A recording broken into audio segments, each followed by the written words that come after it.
됐어. 응. 꽂혔어.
오성환 선생님, 율동맘, 율동천사단들 다시 한번 박수 부탁드리겠습니다.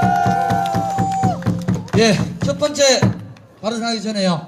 오늘도 지난주에 이어서 좀 특별한 순서를 준비를 했습니다.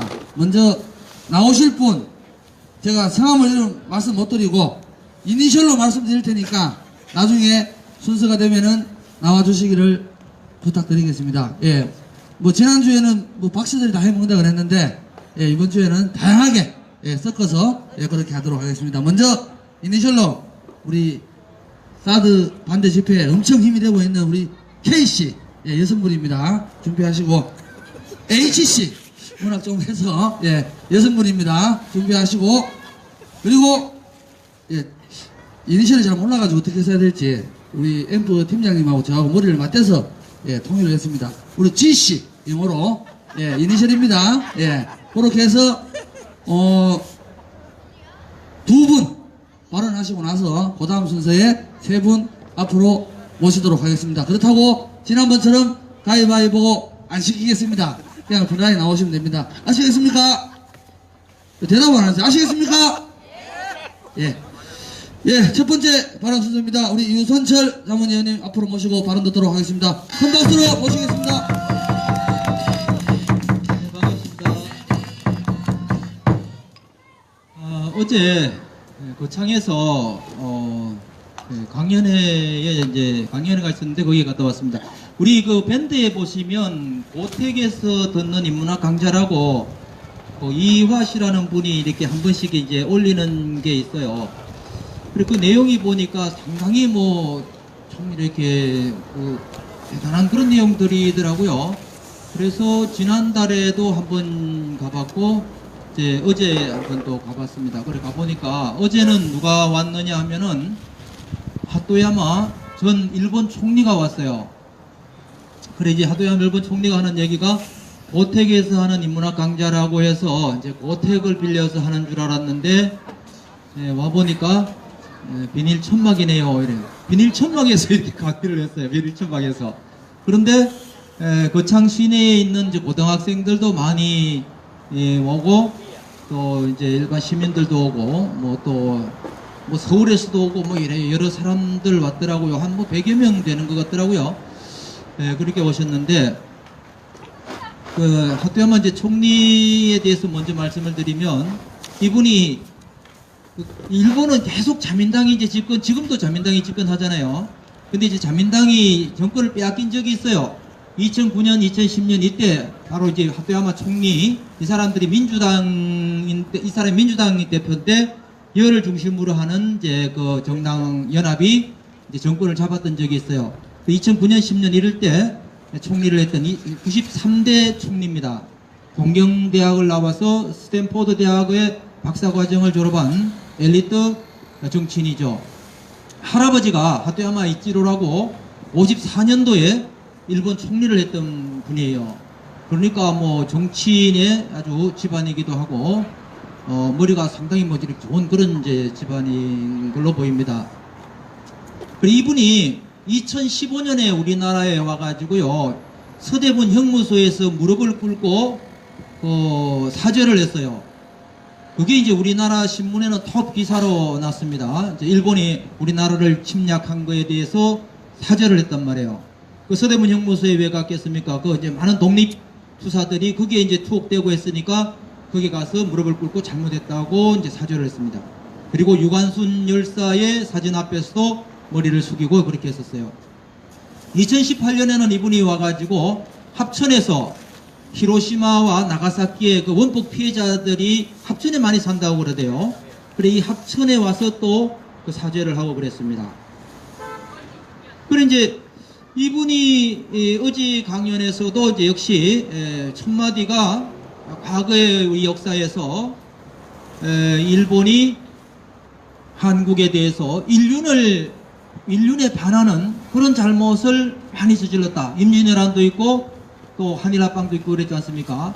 그런 데 대해서 먼저 사죄를 드립니다 하는 말로 이제 강연을 시작을 했습니다. 한일 위안부 협정에 대해서도 얘기를 했는데요. 2015년에 이제 박근혜 정부에서 위안부 협정을 했지 않습니까? 그 10억 엔을 내놓고 이제 사죄의 말 한마디 그것도 총리가 직접 안 하고 대독을 시켜가지고 하고 그리고 최종적이다 불가역적이다 하는 이런 이제 표현을 했단 말이에요. 거기에 대해서 이제 이 하토야마 전 총리가 뭐라고 그랬냐면은 이 불가역적이다 최종적이다 하는 이런 말은 대한민국 사람들이 도무지 받아들이기 어려웠을 것이다. 그렇게 자기가 이제 공감을 한다고 그러면서 하는 얘기가 일본의 사상가 중에 우찌다 다치로라고 하는 이 사상가 철학자가 있답니다. 이분이 그런 얘기를 했대요. 가해자는 피해자가 그만되었다 할 때까지 사죄를 해야 된다고 그런 얘기를 했답니다. 그 얘기에 자기도 이제 공감한다고 그러면서 자기도 그럴 생각이랍니다. 우리나라에 와서 우리나라 사람들이 그만되었다 이제 사죄 그만해도 된다 할 때까지 자기는 사죄를 하겠습니다 하고 그렇게 얘기를 했어요. 이 대목에서 여러분 박수 한번 주셔야 됩니다.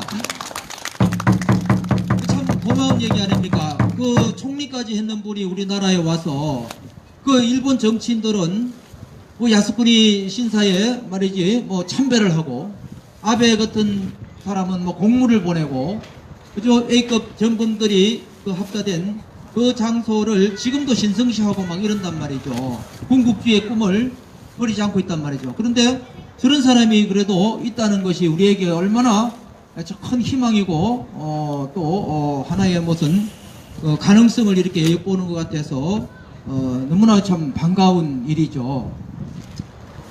그하고 더불어서 또 이제 징용 문제도 얘기를 했는데요.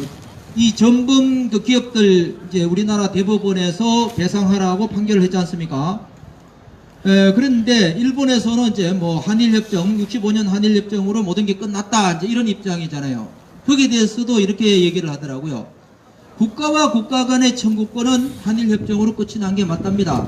그런데 개인의 청구권은 살아있다는 것이 하토야마 총리의 견해가 아니고,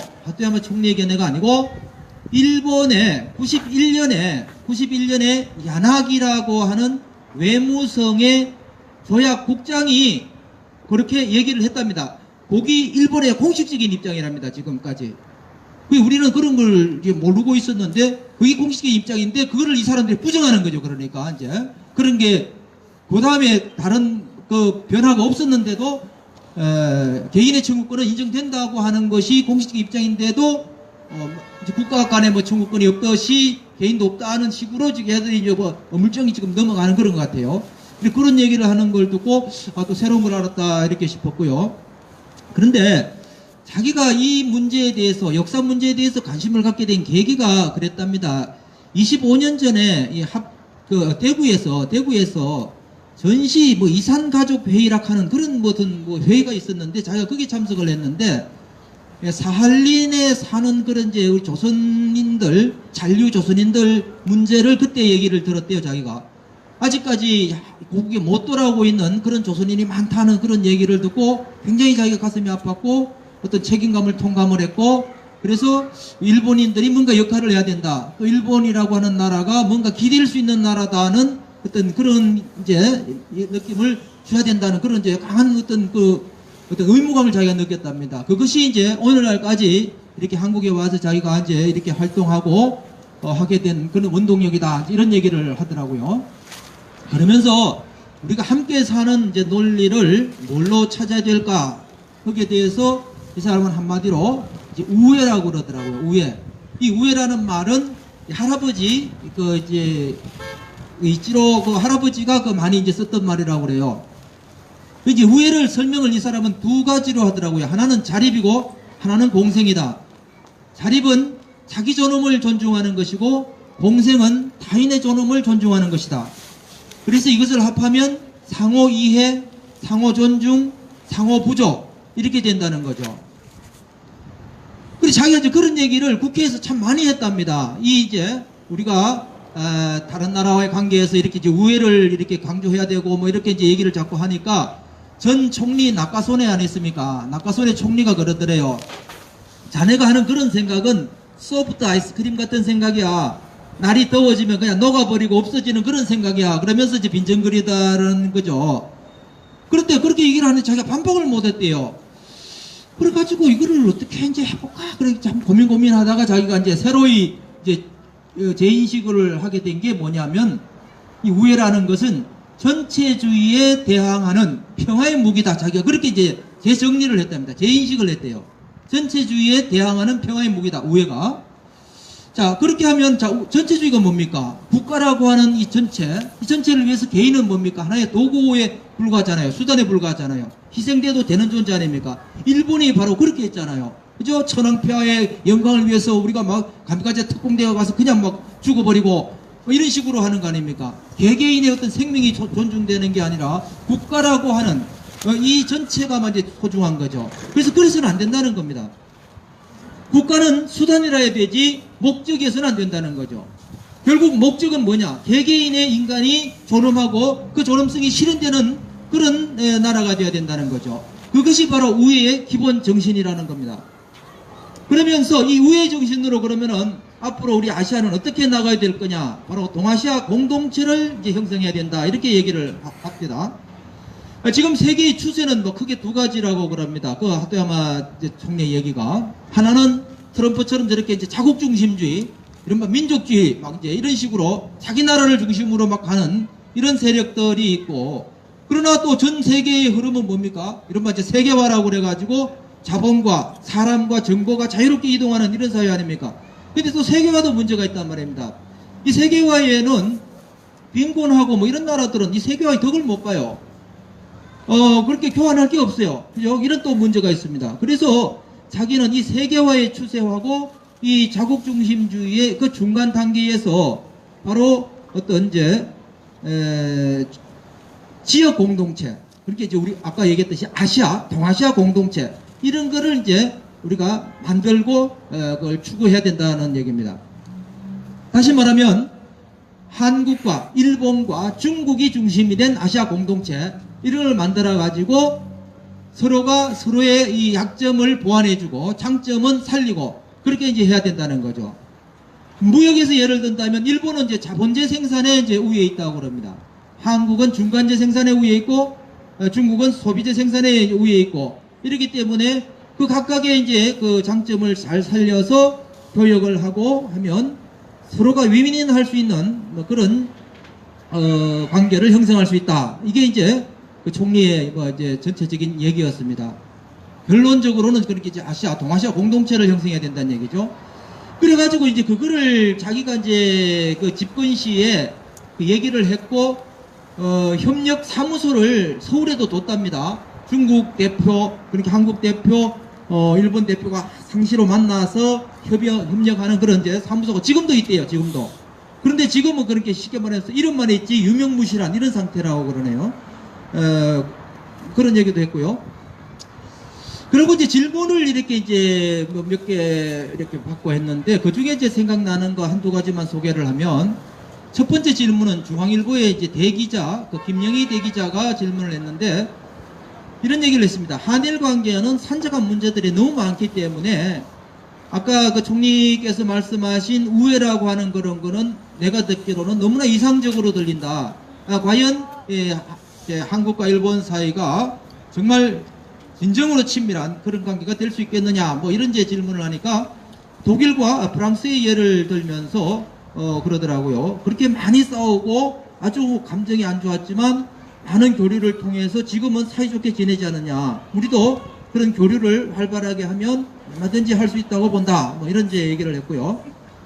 또 한 분은 연세가 92살이라고 그러는데 무슨 뭐 아시아N인가 그게 뭐 자기가 기자를 하고 있답니다. 그런데 굉장히 보니까 뭐 아주 힘이 좋고 목소리가 짜랑짜랑한데 이분이 이런 얘기를 해요.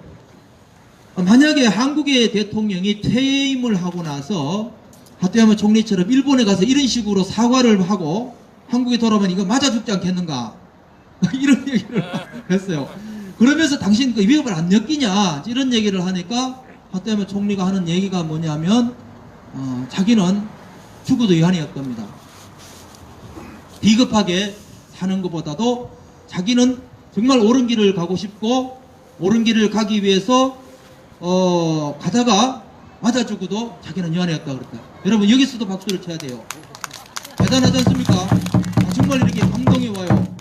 일본의 그냥 알게 시민이 아닙니다. 총리를 했던 분이에요. 나이가 지금 70, 이제 우리 나이로 하면 73살 이래 되는데요. 이런 분이 그런 얘기를 합니다. 감동스럽지 않습니까? 일본이라고 하는 나라는 정말 가깝고도 먼 나라지 않습니까? 사실은 제가 화요일날 지난주 화요일날 가서 금요일날 이제 왔거든요. 일본에 갔다가 후쿠오카를 갔다가 왔는데 그러고 그 다음날 이제 어제 이제 저게 거창에 가서 강연을 들었는데 일본이 되게 가까운 나라잖아요. 뭐 1시간 하면은 가는 그런 나라인데 그 정치인들 하는 거 보면 우리하고 너무 멀고 그렇죠. 그렇다고 해서 국민들이 또 먼 거는 아니지 않습니까? 갈 때마다 느끼는 건데 굉장히 사람들은 친절하고 청결하고 그런 거는 우리가 정말 배워야 된다고 생각이 됩니다. 가까이 뭐 제 그 조카가 일본 남자하고 결혼을 했어요. 너무 잘 삽니다, 애가. 얘가 이제 아주 유복한 집안에 이렇게 그 시집을 갔는데 뭐가 좋으냐고 제가 물어봤어요. 처음에 결혼하고는요, 제가 그거 가서 얼마나 울었는지 모릅니다. 그 뭐 형수가 내 귀에다 대고 이런 얘기를 해요. 삼촌, 나 야 여기 두고 나 못 갈 것 같아 이러는 거예요. 그 소리를 들었는데 제가 막 그때부터 눈물이 나는데 막 혼수건도 못 찾겠고 그냥 막 엉엉 울면서 그 신부를 끌어안고 제가 얼마나 울었는지 몰라요. 그랬는데 보니까 울 일이 하나도 없어요. 뻑하면 한국에 나와가지고 한 달씩 있다고 너 왜 가라고 제가 바로 막 뭐라 합니다. 그런데 그래 얘가 지금 뭐가 그리 좋냐 그러니까 한국에 있을 때는 뭐 백화점에 가고 이러면 항상 뭐 물건 고르는데 여자들 특히 그러잖아요. 막 이래, 그죠? 막 하나 고르는데 막 다리 품을 얼마나 팝니까? 그래, 거기서는 고민을 안 해도 된대요. 왜냐하면, 뭐 이거 살까 저거 살까 고민하면 남편이 이것도 사고 저것도 사면 되잖아, 이런데. 그래서 고민 하나도 안 해. 돈이 많구나. 야, 돈이 많아요. 얘가 사는 집이 하나, 둘, 셋, 뭐 이렇게 이제 3층으로 이렇게 양쪽으로 이렇게 돼 있어요. 그리고 밑에는 이제 아버지 부부가 쓰고, 여기는 저들 부부가 쓰고, 그리고 위에 두 채가 거기에 이제 그렇게 세를 놓는데, 요 한 집에 월세가 200만 원씩이에요. 그러니까 이게 월세만 해도 800만 원이라. 그지 뭐 남편 월급 있지, 뭐 시아버지도 뭐 직장에 나가지 뭐 이래 놓으니까 그 빵빵하죠 뭐. 그렇게 얘네들은 뭐 해외여행 같은 거 이런 건 뭐 발리는 뭐 그냥 저 집 드나들듯이 볼게 왔다 갔다 해갖고 뭐 그렇게 편하게 하여튼 잘 살고 있어요. 그래 그 얘기를 하자는 게 아니고 일본은 그죠 우리하고 뭐 어떻게 아까 저는 혈연으로도 이렇게 뭐 이제 맺어지고 뭐 어떻게 뭐 미워하려면 미워할 수도 없고 하는 그런 거 아닙니까? 그래서 참 하토야마 총리를 보면서 참 큰 어떤 희망이라고 그럴까 뭐 그런 걸 이렇게 가지게 되더라고요. 그 나비 효과를 한번 생각해 봐야 될 겁니다. 이 하토야마 총리의 저 작은 몸짓이 정말로 이렇게 조금 있으면 뭐 한반도 전체에 정말 뭐 폭풍을 일으키는 그런 어떤 큰 효과로 오지 않을까 그런 생각, 그런 기대를 하면서 일본에도 살아있는 양심이 있다는 것을 여러분들께 한번 소개해드렸습니다. 감사합니다. 예, 감사합니다. 우리 발언해주신 유선철 자문위원님께 다시 한번 박수 부탁드리겠습니다. 예, 아까 다음 순서 넘어가기 전에 아까 이니셜 제가 말씀드렸는데요. K씨가 누구라고 생각합니까? K.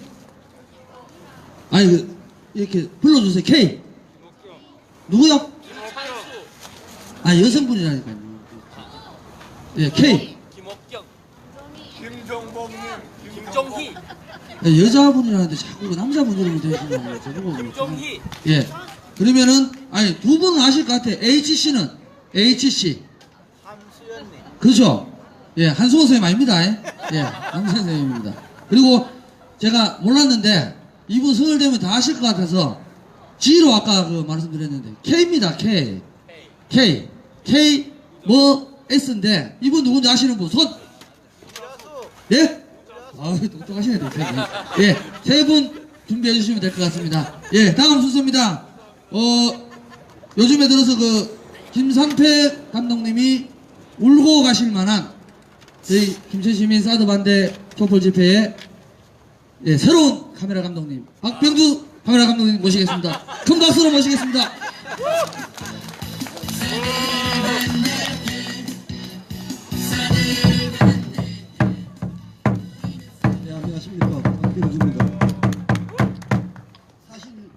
오늘 할 발언은 벌써 2주 전에 했어야 되는데 3월 20일 날 아포 DRMO 재활용 미군 군수품 재활용 유통센터라고 하는 약자거든요. 그랬는데 저도 뒤늦게서 거기 관심을 안 둬가지고 뒤늦게서 알게 됐는데 2011년도에 그게 문을 열면서 2달 만에 DRMO가 부산 해운대하고 인천 부평에서 토양 오염이라든지 여러 가지 문제가 있어가지고 한국의 신문을 많이 장식했습니다.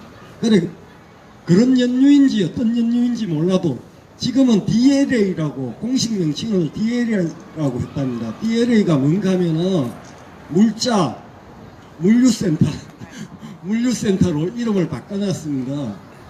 그래 이게 2015년도에 토양 오염 조사를 했는데 그 기지 안에 들어가서는 못하고 기지 밖에서 조사를 했습니다. 조사를 했는데 지난번에도 말씀드렸지만은 구리하고 나비 기준치 이상이 검출되었습니다. 그게 5년마다 한 번씩 검사를 하는데 2015년에 검사를 했으니까 2020년에 검사를 하게 됩니다.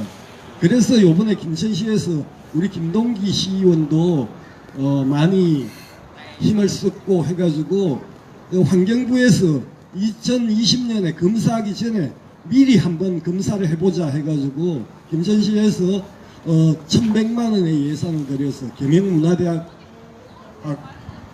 의뢰를 해서 조사를 합니다.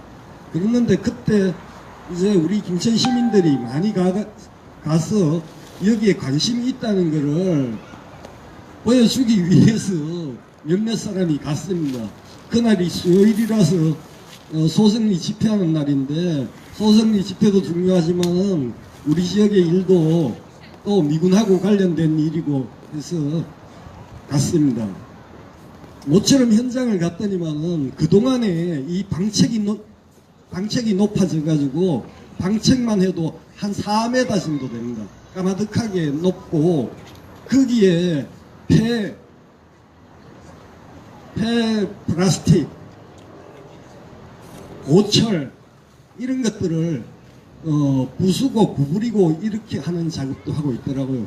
먼지가 많이 날리고 거기에 그 옆이 이 가수원인데 그 옆에 먼지가 날려서 수정이 제대로 안 된답니다.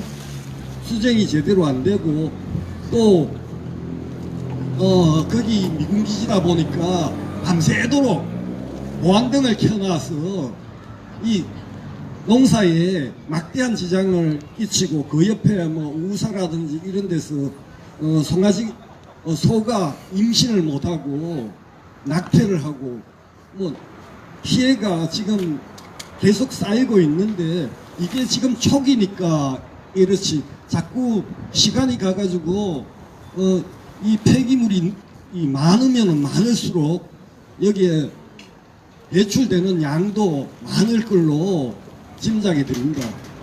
어떤 식으로든지 지난번에도 말씀드렸지만 이거는 굳이 바깥만 검사 환경오염 검사해서 될 게 아니고 소파를 개정해서 그 부지 안을 감시할 수 있는 이런 제도를 만들어야 됩니다.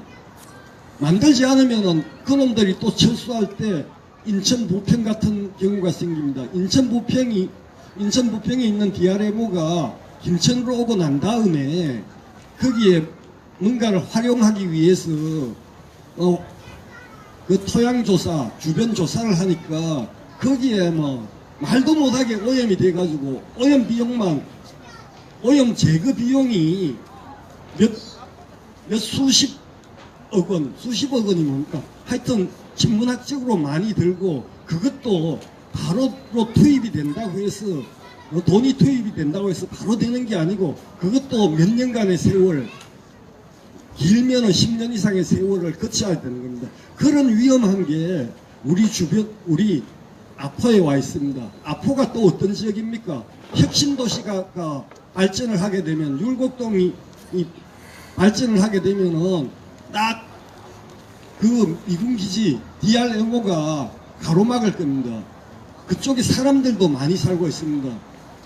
뒤편으로 아파트가 있고 또 무슨 생각인지 기지 그 바로 앞에 아파트를 짓고 있습니다. 누가 분양을 받고 들어갔는지 모르겠지만은 상황이 이렇습니다. 위험에 대한 인식, 우리 사드도 위험한 거를 우리 시민이 인식을 못해서 참으로 답답하고 안타깝습니다. DRMO 마찬가지입니다. DRMO 위험하다 그러니까 아까 그랬죠. 물류기지 DLA라고 바꿔놨다고. 전에도 말씀드렸지만 미군기지는 사실 우리 땅이면서도 우리 땅이 아닙니다. 미군한테 공여되는 순간에 집업마저 바뀌어버립니다. 그 캘리포니아로 주소가 나옵니다. 미국에서 편지를 붙이면은 캘리포니아 주소로 나오고 이게 원래는 노무현 정부에서 험퍼리 기지 그 거대한 험퍼리 기지를 지어주면서 이제 모든 기지를 한 군데로 모으겠다고 했는데 DRMO도 있죠. 사드 기지도 있죠. 또 그리고 지금 부산에서는 간만항에서 이 탄저균 실험을 한다고 그러지 않습니까? 얼마 전에 SNS로 보니까 한 20-30명이 부산 시민 다 죽인다고 탄저균 실험하지 말라 그러는데 그것도 참 안타까운 게 부산 인구가 300만 이상 되는 걸로 알고 있는데 뭐 몇 분의 1입니까? 한 30명 나와가지고 그렇게 해가지고 미군이 공격이나 하겠습니까? 그러는데 그 탄저균의 다량이 또 다른 기지에 평택기지인가 어디 기지에 뭐 수십만 명을 죽일 수 있는 탄저균을 보관하고 있다 그럽니다.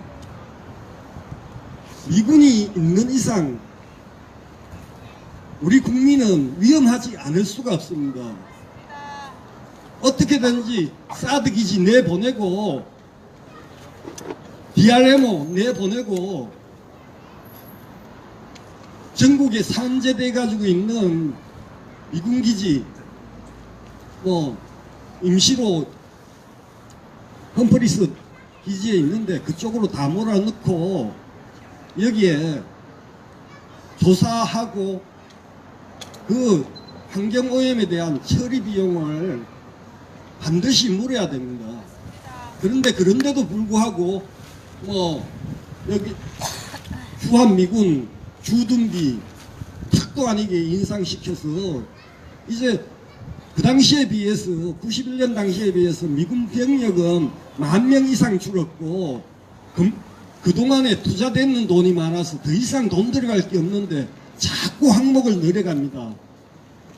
정신 바짝 차리고 우리는 미군 없이도 잘 살 수 있다는 것을 이웃들한테 전파를 해서 잘 살 수 있도록 해야 되겠습니다. 그래야지 통일이 오고 우리한테 평화가 올 겁니다. 예, 고맙습니다. 예, 감사합니다. 예, 이제 세 분 나오실 순서가 됐습니다. 자, 먼저 K씨 모시겠습니다. 박수 한번 주십시오. 아, 국회 아닙니다. 김대성 의원 국회 아닙니다. 예, 여성 K. 예. 자, 박수 한번 주시고요. 예, 두 번째 H씨, H. 예, H씨. 큰 박수로 모시겠습니다. 처음 나오시는 겁니다. 예. 그 다음에 제가 처음에 G씨로 얘기했었는데, 예, K씨입니다. K씨. 세 분 앞으로 모시겠습니다. 예. 자, 빨리 나오시고요. 빨리 나오시고. 자, 박수가 적어서 안 나오시는 것 같아요. 저희가 이제 758일 동안, 예, 사드 반대 집회를 계속 하고 있습니다. 근데, 우리 김정희 팀장님이 노래를 하신 적을 한 번 없는가 들어보신 분 계십니까? 예, 1번, 아니, 못 들었다잖아요. 1번, 예, 김정희 팀장님 노래 하시는 거고요. 함수 선생님이 제가 이렇게, 예, 모시기에는 오늘이 처음입니다. 그죠? 근데 몸이 상당히 안 좋으세요. 예, 발언을 못 하실 것 같아요. 그래서 순번 3위로 해서, 아니, 몸을 좀 보여주면 안 됩니다. 예. 현수막을 들고 집회 끝날 때까지 제 옆에 계속 서 있을 겁니다. 예, 벌칙으로. 자, 그러면 두 번째, 우리 K, 부장 선생님은 발언하시도록 하겠습니다. 됐습니까? 예, 단, 그냥 하시는 게 아니고, 요 세 분이서 음악이 나오면은, 사드 반대에 관한 율동을 하고, 예, 김정희 팀장님 노래 들어가도록 하겠습니다. 아시겠습니까? 예, 큰 박수로 모시겠습니다. 예, 사드 반대. 자, 율동. 자, 그동안 갈고 닦은 율동입니다. 사드배치가 철회될 때까지 이 땅에 전쟁력이 없어질 때까지 진정한 평화가 오를 때까지. 자, 혹시 지원해 주실 분, 오른대입니다.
계세요. 자, 일본에서 동생분이 월 8천만 원씩 버시는 우리 유선철 생 앞으로 와봐. 자, 여기서 인사하고 차렷 경례. 자,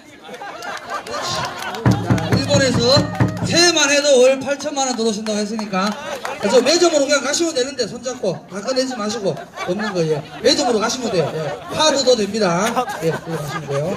예, 첫 번째 예, 노래 듣도록 하겠습니다. 우리 여러분의 힘찬 함성과 박수가 필요할 것 같습니다. 예.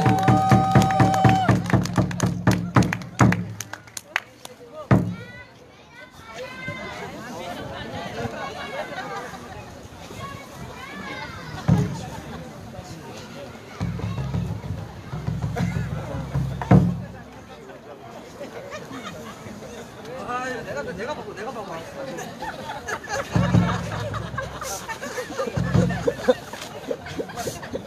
가운데 해지 가운데.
잘하시죠?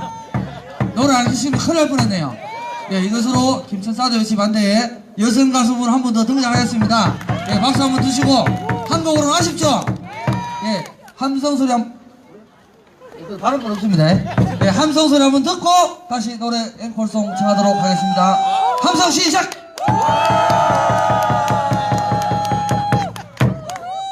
웬만하면은 제가 이 두 분 노래를 시키겠는데요. 부자도 선생님 노래 부르시면 혹시 다 가실까봐 예, 김종희 팀장님 다시 한번 예, 요청하도록 하겠습니다. 예. 노래 잘하는데.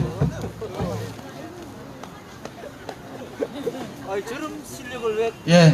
갖추고 있어? 예, 이 나이 되도록 노래 한 곡 저기 잘합니다. 예, 그래서 제가 예, 적응해서 해야 되는데 뭐 다른 방법은 없고요. 예, 부자 선생님 발언 듣도록 하겠습니다. 박수 한번 주십시오.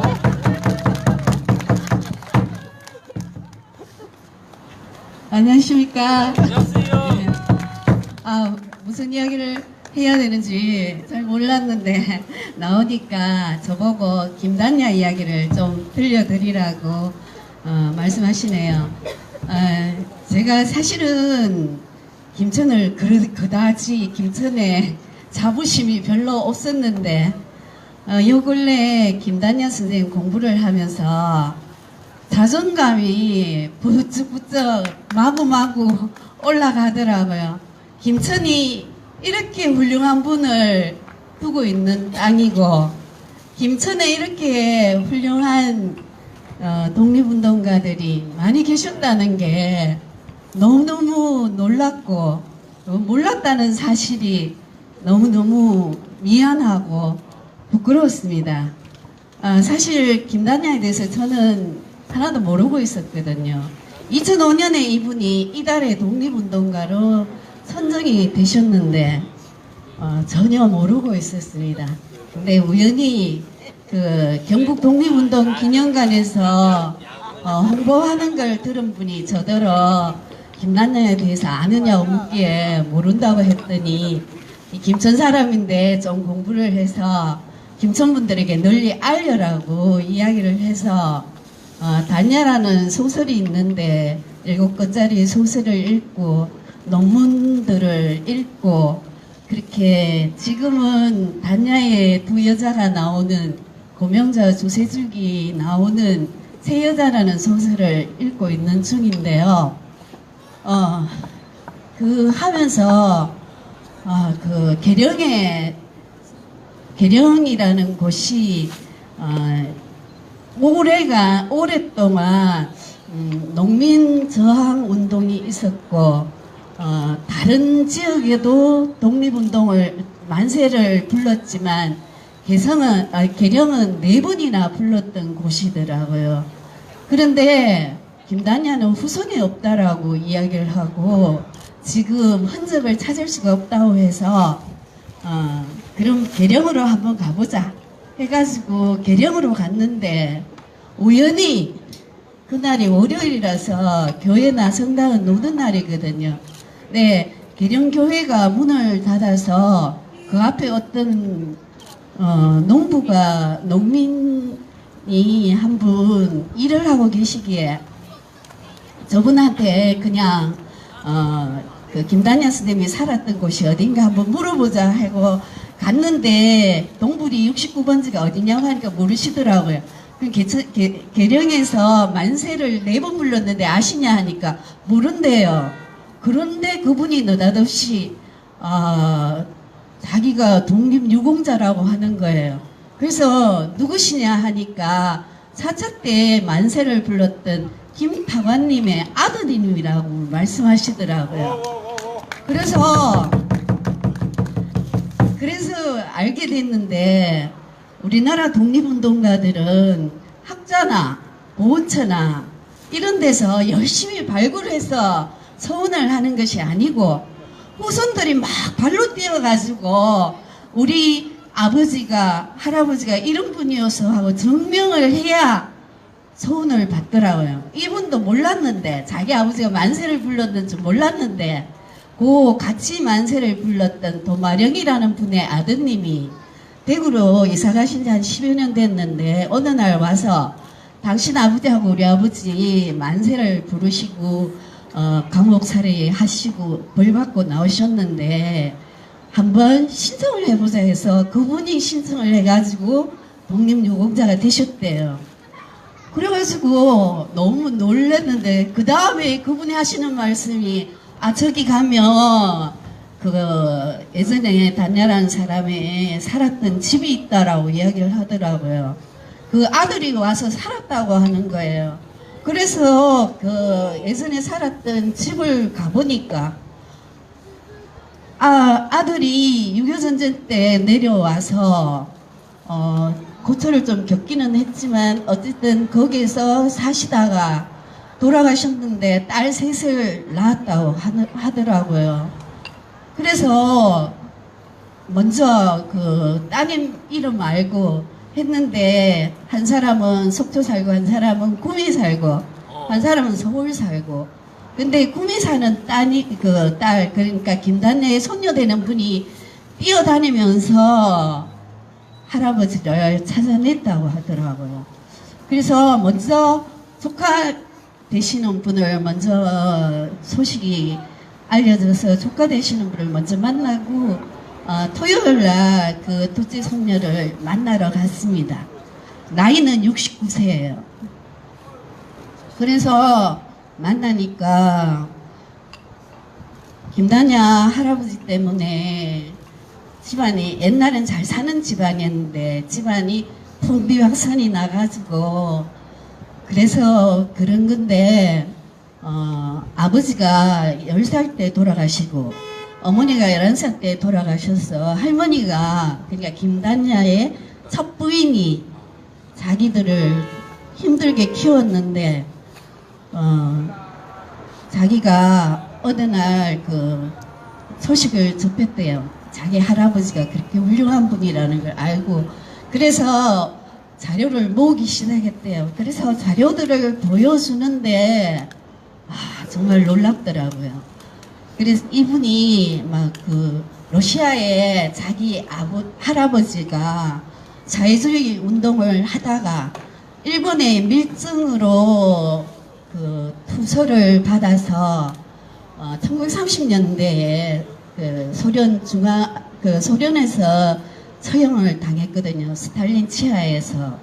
그래서 그 사망 증명서라든지 그 다음에 그게 복권되는 거라든지 이런 것도 다 받고 그래서 그 자료들을 가지고 뛰어다녀서 2005년도에 비로소 서운을 받았는데요. 그거를 김전 사람들은 너무나 관심이 없더래요. 그래서 좀 야속해 하시더라고요.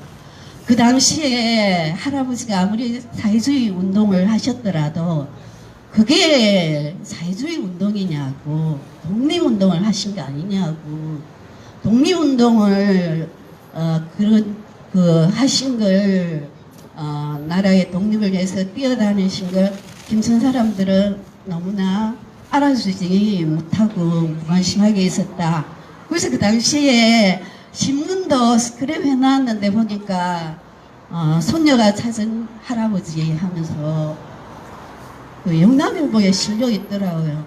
근데 우리는 후성도 없다고 그렇게 생각하고 있었거든요. 그래서 손녀분에게 4월 26일 날 잠정적으로 김천교육노모에서 지금까지 김다냐에 대해서 공부했는 거 발표를 할 예정인데 오실 수 있느냐 하니까 물론 가죠. 기꺼이 오겠다고. 그리고 자료들도 저희들에게 주시면서 그거 이제 스캔해가지고 올릴 수 있도록 자료들도 빌려주시더라고요. 그래서 지금 열심히 정리하고 있습니다. 4월 26일 날 장소가 어디 될지 잘 모르겠는데 하여튼 지금까지 저희들이 공부했는가 한번 발표하고 그리고 손녀분과 조카분을 모실 생각입니다. 오셔서 많이 격려해 주시기 바랍니다. 감사합니다. 예, 세 분, 더 하시면 안 되고, 고생하셨죠? 고생하셨죠? 예, 다시 한번 박수 주시고요. 그 10여 분 동안 꼼짝도 안 하고 우리 서 계신 함진 선생님, 발언 한번 듣도록 하겠습니다. 박수 한번 주십시오.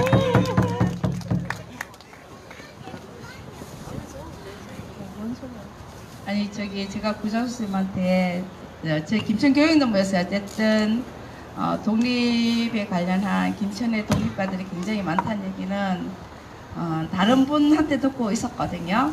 어쨌든 거기에 대한 공부할 시간이 전혀 없었는데 어쨌든 김천교육노모에서 어쨌든 하게 됐고 구자 선생님을 중심으로 하고 있긴 한데 사람이 많이 모자랍니다. 좀 많이 붙으셔서 같이 공부를 하면 정말 좋겠다는 생각이 들었고요. 저도 이제 손녀분 만나러 구미에 같이 갔는데 민족의 자존심이다 이런 말씀을 하셨어요. 저는 그 말에 정말 진정으로 그것이 아니었으면 그분들이 아니었으면 지금 우리가 있을까 있은들 나의 색깔을 가지고 민족적 자존심을 가지고 살아갈 수 있을까라는 생각을 내내 했었거든요. 그것이 민족의 자존심이고 또한 사드와 우리의 자존심이라는 생각 때문에 제가 그분을 만나러 가면서 힘내라 촛불아 1년 저희 책자와 해오 이제 그 효수님 교수님 책자랑 평양 갑시다 책자랑 저희가 그동안 했던 사드에서 했던 자료들을 함께 드렸어요. 드리고 이제 같이 얘기 나누고 하는데 정말 이렇게 속으로 눈물을 삼키면서 얘기를 듣고 또 그분을 통해서 또 다른 분들을 정말 많이 저희가 발굴하고 얘기하고 그래서 김천에도 적어도 어쨌든 기념관 정도는 하나 있어야 되지 않나 이런 생각을 했습니다. 여러분의 다음에 많은 일이 생기면 후원을 좀 많이 해주시고 어쨌든 4월 26일 날 꼭 뵙도록 하겠습니다. 감사합니다.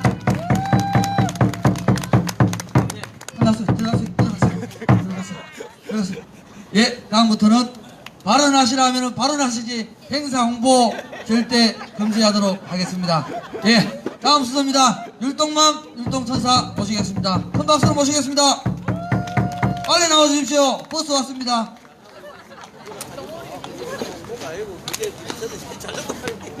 버스 왔다. 사드 가라. 아이고 어디 이쁘네. 야, 유진아 너 안 춥나? 유진이 어디 예쁘다. 빨리 해.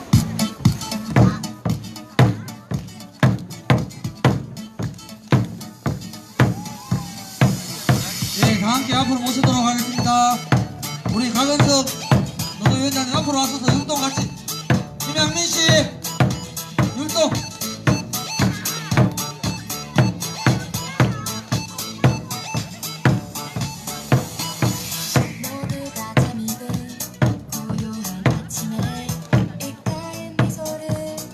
예, 김옥동 금천시 농민회장님 앞으로 모시겠습니다.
소송리에서 와주신 어머니 여러분들 다시 한번 감사드리겠습니다. 어쨌든 건강하셔야 되고요. 꼭 또 다음 주에 또 뵈야 되니까 예, 건강하셔야 됩니다. 어쨌든 오늘도 세계 평화를 위해서 하루 지켰습니다. 이것으로 김천시민 사드 반대 촛불 집회 758회를 모두 마치겠습니다. 감사합니다.